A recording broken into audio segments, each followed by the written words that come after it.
What's your biggest regret from your teenage years? So determined to impress my classmates that I would stretch the truth so I could brag about myself. Now I realize most of them saw through it. If I could only go back, I would slap some duct tape across younger me's mouth. At least you, hopefully, left that behind in your teenage years. Lotta adults out here still trying this cringe move, and while it's embarrassing at 15, it's just deeply, deeply sad at 35. There's a guy I'm still friends with to this day that, back in high school, liked to brag about the girls he'd slept with. Then, he got a steady girlfriend and all the bragging stopped immediately. He talked about it, but didn't brag. Years later, he confided in me that that first steady girlfriend was who he lost his virginity to. I told him that I knew, that we all knew. He seemed shocked and asked how.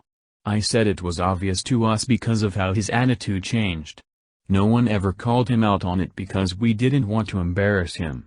He was a little embarrassed anyway, but relieved because it came out, in private, to one person and realized he didn't have to bring it up to anyone else. I have had so many friends like this. It gets on my nerves a bit and I just shut everyone down that tried to do this. Oh yeah, same.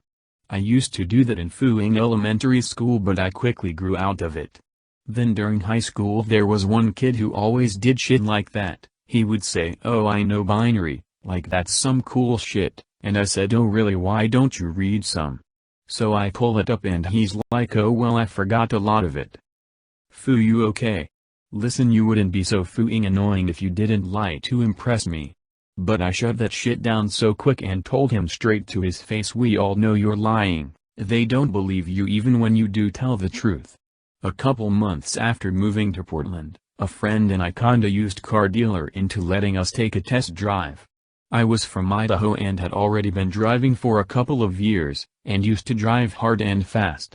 So after that test drive, my friend apologizes to me, saying that everybody thought I was bullshitting when I said I knew how to drive. We test drove a lot of used cars.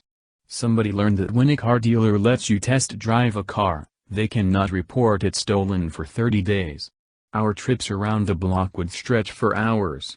But we only damaged 2 cars. If it makes you feel any better, I had a friend like this in high school and I knew he made shit up all the time, but his stories were funny and interesting enough that I don't think most people cared. Just thought of him as eccentric and fun to hang out with because his stories were never malicious. It was more about entertaining and being well liked. One time a girl came up to me and confronted me about one of my lies and I just went, "Oh, I lied," and she glared at me and said "MHMM." I still think I handled that well. Didn't act like I gave a shit. Didn't try and double down on obvious lies. Just owned it like I didn't even care. Lol, had a kid like this that was super quiet first year, went to a different school second year, and was back for third year. When he came back he just talked non-stop about crazy off-the-wall stories that totally never happened. For example, a story about how his, older, adult, brother was so pissed off that truck was blocking his car that he got out and started trying to physically push the truck himself. So he had to pay his brother $20 to calm down.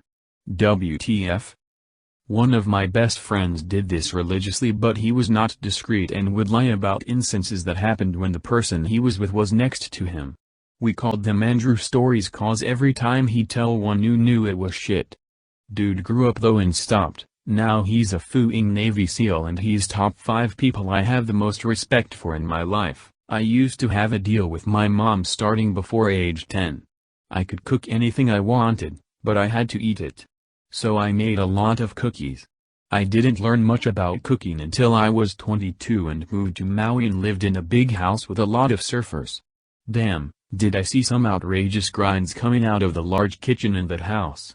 Surfers are athletes who burn a lot of calories, plus most of them worked in restaurants. So there was a lot of cooking know-how in that house. Somebody would make fresh bread nearly every day. We didn't share meals, but did make extra food to sell to one another. I wore a fedora to prom, and prior to prom I had asked someone out and took the rejection really badly, said a lot of stupid shit on social media and acted out when asked about it. Also, back when it was a thing to add random people on FB, I used to post all sorts of corny, white knight one-liners. Yeah, okay. But by posting this, you've actually owned up and admitted you may have not been being a stellar guy at the time. So, you've owned up to it, admitted your past faults, and sound like you've matured. Total win IMO. I also wore a fedora and it had a rainbow feather in it. At the time I was dating a girl from a different school and I was all about being out. Like obnoxiously. I don't know why I did it, but now I cringe like I'd telling random people that I was a lesbian and they're like okay. I think a lot of it was where I grew up is pretty much the same type of people who just were boring lol. Mine had a red feather. Nothing says classy, read, edgy, like a black and white fedora with a red feather. I tried playing it off like I was Don Corleone from The Godfather, but it was certainly corny looking back. That's what happens when you try too hard to gain the approval of others. They just don't teach about nice guys in school, and what women and men really want, which is to be themselves. It's a crying shame. Society really isn't progressive at all considering how taboo it is. We can't even acknowledge gender preferences like height and attitude without it being sexist. It's like a caged lion that has been tamed is not really very interesting compared to a wild lion roaming free doing whatever it wants. Be a man who isn't a caged lion trying to please its masters. Be the wild untamed lion that does whatever it wants to do. People will admire and respect it. I'm 20, and I wish I lived more of my life not caring what others think of me. I don't like getting in confrontations, so I'll often just tell people what they want to hear. The problem is that if you make a habit of doing it, people will just expect to hear what they want every time. Just know you always come first. Please don't constantly worry about how others will feel if you get upset or that you need to make everyone happy, with complete disregard for yourself. My girlfriend is in that mindset and it worries me so much. Cowardice. I was so unsure of myself and awkward. I know that all teenagers struggle with this, but as I look back now from my 40s, that kid in high school had so much going for him, he just didn't know it. The more he cared about fitting in, the less he fit in, and the worse people treated him. Girls were like an alien species and the future was terrifying. But it didn't have to be. I can't totally relate. I'm barely out of my teenage years, but I specifically really regret that I turned down romantic relationships. I was such a coward about it. I cared more about how people would perceive me dating someone than actually dating that person, if that makes sense. I wish I hadn't cared about what people thought and just given those relationships a chance. Same here. Just the lack of self-confidence and assuming everyone thought the worst of me at all times was brutal. If I would have just relaxed and enjoyed myself, it would have made a lot of things go much smoother. I spent so much time waiting for something to happen. Like sitting on some steps outside of a house waiting for something to happen. Hanging out with people I did not really like waiting for something to happen. I feel like so much time was wasted waiting for something to happen, instead of doing something or making things happen. You are young and life is long. There is time to kill today. Then one day you find 10 years have got behind you. No one told you when to run. You missed the starting gun. Time, Pink Floyd. Edit, messed up a word. This is great advice. I think that it's understandable to have a reaction mentality when your whole life is taken care of for you up until that point. So even though you may have missed some opportunities, I don't think anyone can blame themselves when that happens. I have this problem even in my late age. I'm a few years from 40. It's a conundrum sometimes, when your something involves other people saying yes to something, whether that's a career thing, or getting in a relationship or what have you. You either sit around and wait for something to happen or else you try and push things and look like an asshole rushing things, and that turns everyone off. It's tough to find that middle ground. I wish I had taken more risks. I worried about getting in trouble too much. I missed out on some fun because of that, and tried to play catch up when I was 19, which led to me going a bit too hard through my 20s. I'm okay now, successful and doing well. But there's lots of things I did in my 20s that I might not have done had I got it out of my system in my teens. I'm just lucky things turned out okay for me. 31 now. Yeah, I was a goody two-shoes almost all through my life. I'm in grad school now, and I have this weird fear that I'll have a mental break when I leave and just ruin my life. But I won't know it because I'll think I'm just compensating for the total lack of excitement I thrust upon myself. When I was 14 I poured ketchup on our back porch and laid down with my head next to it right as my mom came home from work. She came outside screaming and I laughed. She beat me with her shoe and I was grounded for the weekend. Now that I'm a parent I realize what a real DK-fooing move it was and the terror she felt. I used to hide from my mom when we were shopping. Especially in clothing stores where I could hide in the clothing racks. Apparently I just thought it was so funny to watch her freak out looking for me. I also look back and think I was a real D. Lol. I was changing my mom's oil once and found this old rubber eyeball from some Halloween party we'd been to in the glove box. It was super realistic looking. I came inside going like a ah, ooh, ow, and holding my eye. My mom is like, what happened? And I slightly open my other palm with the fake eye. She flips the foo out. I laugh and throw the rubber eye at her. She looks confused then furious and started hitting me with an oven mitt while my sister is falling off the couch laughing. Another time, we were shopping at this discount grocery store and she found this gallon jug of Ernst and Julio Gallo wine on sale. She's like, oh, this is a great cooking wine. And puts it in the cart. We get to the check stand, the checker scans the wine, and I blurt out, Mom, are you coming home tonight? My mom looks at me, horrified. The checker looks at me, horrified.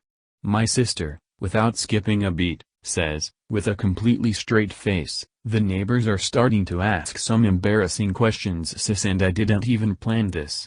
We're just that good. That's hilarious because I'm not a parent. It's also a very teenage prank to pull. Don't beat yourself up too much. It could be worse. You could be that guy on Reddit somewhere who tricked his mom into thinking she won the lottery. This reminds me of when I used to put ketchup on the windows and open them slightly, and as someone would walk by outside, I would scratch my nails down the window and scream lol. If it makes you feel better, my friend and I once called her mom whispering that we're in someone's trunk having been kidnapped. I reflect on that a lot and feel like such a D, but such is being a teenager smile. Not doing more productive stuff, and drinking too much. It was fun, but sometimes it was very unnecessary and could have done lots of stuff with the time. Also more say. I did the opposite. I studied a lot, made good grades, etc. but I realized later there were all these parties going on that I knew nothing about. Maybe because I was a nerd and wasn't invited, I don't know. I did the same thing in college. Now I wish I'd gone to a few more parties and talked to more girls. I accomplished a lot by working for my classes all the time. But I wish now I'd had a little more balance. Still a teen, but I wish I focused less on isolating myself early on in high school and being a loner with a me versus them mentality. I've stunted myself socially and dug myself into a hole. To be fair, a lot of it stemmed from mental health issues and unresolved trauma, but I was also stubborn as hell and waited way too long to seek help and grow past all of it. I was in your shoes in high school. Trust me, you are not a lost cause. You are not as awkward or weird as you think you are, and with practice you will become more comfortable in social interactions. I was the same way. Things were mostly fine until I became 11-12 or so. And then things just kind of went to shit. I don't really know why, but I guess it was a mix of me being kind of immature, naive, shy and nerdy. I've had friends come and go since, but I'm usually just sort of a backup friend to them and therefore absolutely terrified that they'll leave me forever. And I didn't make a single friend in college despite how easy that's supposed to be, so that's fun. It's not exactly a place I chose to be in. But I guess I could change it by trying to act more like a normal person. Except that it'd probably fool me up mentally and I would eventually fail because I just don't understand how to act like that. Oh, if I'm in my freshman year of college and I socially isolated myself and turned into a workaholic. I became too focused on making my nursing school experience as productive as possible and refused to do anything on the weekends. When my roommate moved out, She stopped talking to me, even though we were good friends at the start of the year. I keep seeing people posting pictures of their night outs on Instagram, while I stay in my dorm and study, afraid to get drunk, or do anything fun and distract myself. It's lonely as hell without a roommate or friends that you see often. This sort of life crisis used to be unknown, but each successive generation since the boomers has faced increasing levels of depression, anxiety, identity crisis, etc., and it can be seen in declining fertility rates, opine abuse, mental disorder rates, among many other things. And it's only going to go up as we become less dependent on other people and more dependent on computers.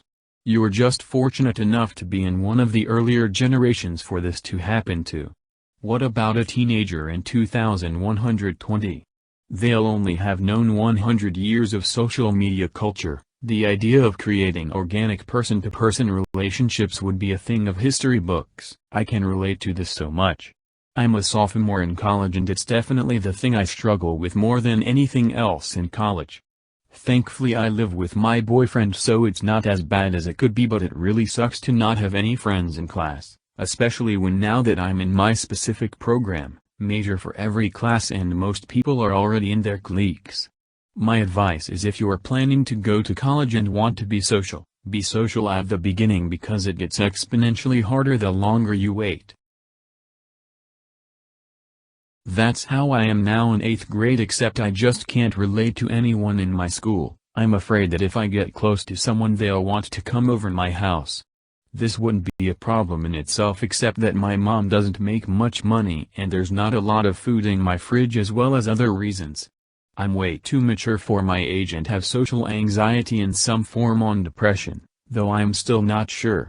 I get suicidal thoughts and cut myself, as well as feel empty and hopeless that life will never be better. It only happens when I'm insecure about my looks for some reason though, so yeah. No friends for me. I've been addicted to online games since I was like 11-12, developed a terrible posture and hadn't had many friends IRL and didn't came around a lot. Quitting was really hard. The thing that helped me was moving out from home and starting to study. Having something to do and being in a setting with people in your age helps a lot. It's already 4 months since I touched it the last time. It's really important not to grieve for the things you missed out. Try to visualize what you want and take the steps that are necessary to reach this. Here are some examples you could do. Try to find something you enjoy doing, like going for a run or doing any other sport. Also, you should try to leave your apartment at least once a day and try to socialize with people. Just greet friendly and smile. Look around which activities can be done in your town and just go there. It's gonna be awkward, not gonna lie. But eventually you will find something you like and meet some nice people and have an awesome time. The first steps are important. Don't give up if it won't work at first. Good luck, my dude, it's really worth the try. Don't take for granted what I said, it's just my personal advice. Just because it helped for me doesn't mean it works for you. I just shared my story with some advice that could maybe work for you. It's not a shame to seek for professional help. If I would given the choice now, I would have done it as well. Sorry for my English though, not my main language. Not being more selective about the friends I made. I thought I was a real loser, which I was, but largely because I had that idea in my head to begin with, and I felt I really couldn't be too picky. As a result, I was sort picking from a social slush pile of people who would use me, were generally emotionally unstable, or were too wounded to really be a good friend. It turns out, making social connections is work. You can't just be interesting, you have to show people you are, and they want you to show you are interested in them as well. And flaunting how kind and giving you are is a bit pathetic, because being kind and generous is a minimum requirement for a friend. I thought I was being shunned, but mostly people were just busy with their own lives and friends and barely knew I existed. Quitting golf. It was my one natural talent that I could have made a living off of. When I was 12, after playing for, maybe, 2 years or so, I already had a single-digit handicap and was beating guys that had played for 10+ years. My teachers had pegged me to be PGA material. I found this out when I ran into one of them a few years after I stopped taking it seriously. He sounded very let down to hear I had stopped. Now when I play I still sort of have it, but I'm nowhere near as good as I was back then. I hit maybe 4/10 of my shots like I used to, with a lot of swearing in between at the range lol. You live and learn.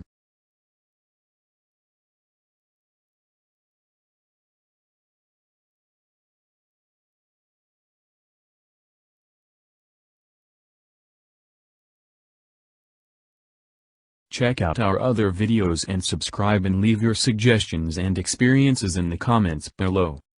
Have a great day.